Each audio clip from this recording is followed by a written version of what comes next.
அன்பு பக்தர்களே, குரு பெயர்ச்சி வருஷத்துக்கு ஒரு முறை குரு பகவான் ஒரு ராசியிலிருந்து மற்றொரு ராசிக்கு செல்வது வழக்கம். 12 ராசி அன்பர்களும் எல்லாம் ஆவலோடு எதிர்பார்க்கக்கூடிய ஒரு பெயர்ச்சி எது அப்படின்னு கேட்டிங்கனாக்கா குரு பெயர்ச்சி. காரணம் என்னென்னா, குரு இயற்கை சுபராக விளங்குகிறார்.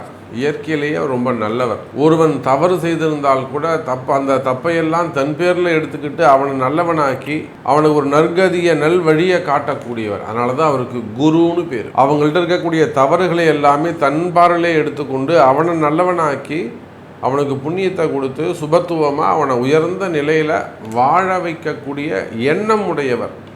யாராக இருந்தாலும் இந்த குரு இதேன்னு ஒரு சப்போர்ட் பண்ணாருன்னா எப்பேற்பட்ட கஷ்டமும் உங்களுக்கு இருக்கக்கூடிய எப்படிப்பட்ட கஷ்டமும் உடனடியாக நிவர்த்தியாகும். இல்லை பெரிய சிக்கலில் இருந்தாலுமே கூட இதுக்கெல்லாம் அந்த குரு நினைப்பாரேயானால் பார்ப்பாரேயானால் இமீடியட் சொல்யூஷன், உடனடியாக அது எப்படியாவது உங்களை நான் கைப்பிடிச்சி மேலே அழைச்சிட்டு விட்டுருவார்.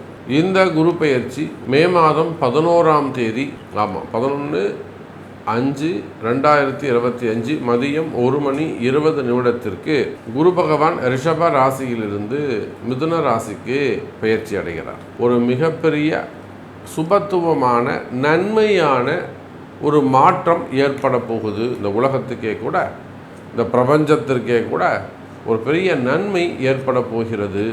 புதனுடைய வீட்டுக்கு போகக்கூடிய குரு பகவான் காலப்புருஷனுக்கு 3ஆம் இடத்திற்கு செல்ல போகிறார். எல்லாரும் முயற்சி எடுக்கக்கூடிய முயற்சிகளுக்கெல்லாம் வெற்றியை தரப்போகிறார். உங்களுடைய பிரச்சனைகள் எதுவாக இருந்தாலுமே கூட இந்த குரு பெயர்ச்சிக்காக ஒரு குரு பெயர்ச்சி யாகம், குரு பெயர்ச்சி பரிகார ஹோமம் ஒன்று நடைபெறுகிறது.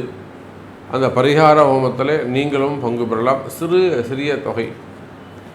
உலகம் முழுவதும் வாழக்கூடிய அன்பு பக்தர்கள் இந்த குரு பெயர்ச்சியால் ஒரு நன்மை நடக்கணும், எனக்கு இது நடக்கணும் சாமி, பதவி வேணும், அல்லது பட்டம் வேணும், வேலை வேணும், அந்தஸ்து வேணும், ப்ரமோஷன் வேணும், அல்லது ஃபேமிலி சப்ஜெக்டு, மேரேஜ் சப்ஜெக்டு, அல்லது வம்ச அபிவிருத்தி, குழந்தை பாக்கியம், திருமணம், அல்லது பிஸ்னஸ் ரிலேட்டடாக கடன் சுமைகள், கடன் பிரச்சனைகள், ஃபண்டு டிமாண்டு, வீண்பழி அவமானங்கள், வம்பு வழக்கு, அப்போ எந்த மாதிரியான ட்ரபுள்ஸ் இருந்தாலுமே கூட ஒரு பிரார்த்தனை செய்து இந்த யாகத்தில் நீங்கள் கலந்து கொள்வீர்களே ஆனால் நீங்கள் நேரில் வரணுன்ற அவசியம் கிடையாது.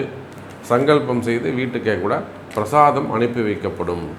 அப்போ தவறாமல் இந்த யாகத்தில் நீங்கள் எங்கிருந்தாலும் பங்கு பெறலாம். அப்போ இந்த குரு பெயர்ச்சி உலகம் முழுவதும் வாழக்கூடிய அத்தனை அன்பர்களுக்கும் மிக முக்கியமாக திகழ்கிறது.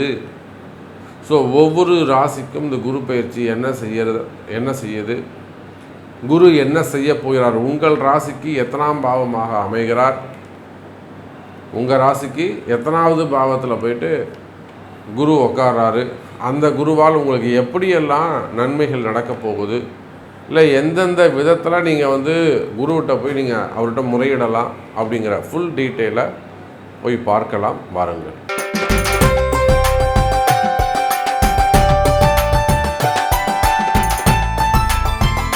மகர ராசி அன்பர்களே, இந்த குரு பெயர்ச்சி பொதுவாக மகர ராசி அன்பர்களுக்கு இப்போ தான் ஒரு விமோச்சனமே பிறந்திருக்கு. இத்தனை நாளாக அவங்களுக்கு சிறை தண்டனை, 7.5 சனி அப்படின்னு சொல்லக்கூடிய ஒரு கட்டுப்பாட்டில் ஒருத்தர் கீழே சனி பகவானுக்கு அடிமைப்பட்டு இருந்தார்கள். புதிய வாழ்க்கை ஆரம்பம் மகர ராசி அன்பர்களே. அப்போ 6ஆம் இடத்துக்கு குரு போனதால் என்ன ஆகும் அப்படின்னு கேட்டிங்கன்னா, இந்த குரு பெயர்ச்சி நன்மையா தீமையா அப்படின்னு கேட்டாக்கா நிச்சயமாக கவலை வேண்டாம் மகர ராசி அன்பர்களே. உங்களுக்கு இந்த குரு பெயர்ச்சி 100% நன்மை. அப்போ சாதாரண மகர ராசி அன்பர்களாக இருந்தால் தொழில் செய்யக்கூடியவங்க, வியாபாரம் செய்யக்கூடியவங்க, கடை வச்சு நடத்தக்கூடியவங்க, கம்பெனிகள் ஃபேக்ட்ரிஸை வச்சு நடத்தக்கூடியவங்க, பிஸ்னஸ் பண்ணக்கூடியவங்க எல்லாரும் ஓடி அதிகமாக இருக்கும்.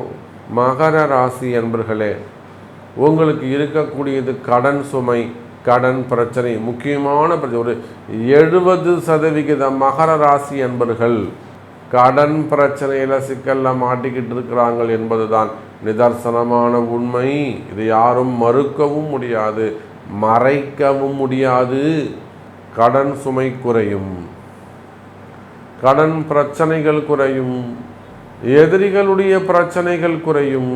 குடும்ப பிரச்சனை, வம்பு வழக்கு, கடன் பிரச்சனை இருக்குமே, ஆனால் இந்த நாளுமே இந்த குரு பெயர்ச்சியால் உங்களுக்கு சூப்பராக இருக்க போகுது.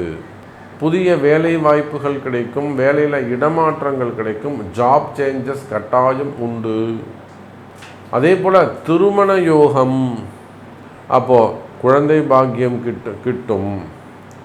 அதே போல் செய்வினை கோளாறுகள், மறைமுகமான பிரச்சனைகள், சாபதோஷங்கள் இருக்குமே, ஆனால் அவையெல்லாம் கூட நிவர்த்தி ஆவதற்கு வாய்ப்புகள் உண்டு. மகர ராசி அன்பர்களே, மகர ராசியை பொறுத்தவரையில் கிட்டத்தட்ட ஒரு 80% மகர ராசிக்கு சிறப்பாக இருக்கும்னு சொல்லிட்டேன். மீண்டும் ஒரு அற்புதமான பதிவில் சந்திக்கிறேன். நன்றி, நமச்சிவாயம். ஜெய் வராகி, ஜெய் ஜெய் வராகி.